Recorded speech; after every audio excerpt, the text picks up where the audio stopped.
ഞാനിന്ന് പാടാൻ പോകുന്നത് ONV കുറുപ്പ് എഴുതിയ ആവണിപ്പാടം എന്ന കവിതയാണ്. കൊയ്ത്ത് കഴിഞ്ഞ പാടത്ത് കാലം വിറക്കാൻ വരുന്ന പലയിനം കിളികളുടെ പായരങ്ങൾ. ആവണിപ്പാടം കുളിച്ച് തോർത്തി മുടിയാകെ വിടർത്തി ഉലർത്തി നിന്നു നെറ്റു വേദിട്ട് കുളിച്ചോരോ പെൺമണിയെ പോൽ തെളിഞ്ഞു നിന്നു. ആയമ്മേ കാണാനൊക്കരെ ഇക്കരെ ആ വഴിയാര് വന്നു. ഓരോരോ പായാരം തങ്ങളിൽ ചൊല്ലി ഓരായിരം കിളിയൊത്തു വന്നു. കുഞ്ഞിനു തീറ്റി കൊടുത്തു കൊണ്ട് ചിലർ കുട്ടിയോടെ കൂടെ നടത്തിക്കൊണ്ട് ചുണ്ടമൊരുക്കിച്ചു വന്നുകൊണ്ടേ ഉടുമുണ്ട് മുട്ടോളവുമെത്തിക്കൊണ്ട് ഉതിർമണിയൊന്ന് കോറിച്ചു കൊണ്ട് കൈകളൂഞ്ഞാലായത്തിൽ വീശിക്കൊണ്ട് ചളിവരമ്പത്തൊന്നു വഴുതിക്കൊണ്ട് ചിലർ മഴവെള്ളച്ചാലുകൾ നീന്തിക്കൊണ്ട് ഓരോരോ പായാരം തങ്ങളിൽ ചൊല്ലി ഓരായിരം കിളിയൊത്തു വന്നു. തത്തമ്മയ്ക്കുണ്ടൊരു പായാരം ചൊല്ലാൻ കൊയ്ത്തിനു പാടത്തു പോയപ്പോൾ കുഞ്ഞു തത്ത വിശന്നേരുന്നു കൂട്ടിനുള്ളിൽ തളർന്നിരുന്നു.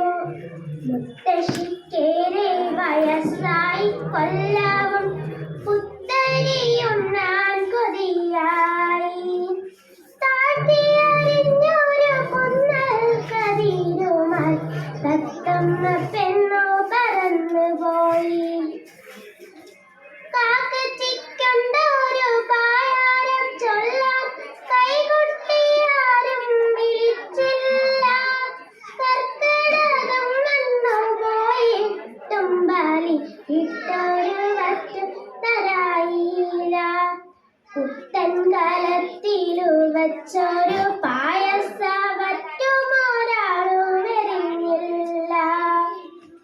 മഞ്ഞക്കിളിപ്പെണ്ണിനുണ്ടൊരു പായാരം മുണ്ടകൻ കൊയ്യാനിറങ്ങുമ്പോൾ മുന്നാലെ പിന്നാലെ മാറാതെ കൂടിയിട്ട് കിന്നാരം ചൊല്ലുന്നു മണവാളൻ. എണ്ണപ്പാടത്ത് കൊയ്ത്തിനു കൂട്ടുകാരെല്ലാരും പോലും ആണാ പിറന്നവൻ തീരെ വരും പോലും ആനയ്ക്കെടുപ്പത് പൊന്നും കൊണ്ട്.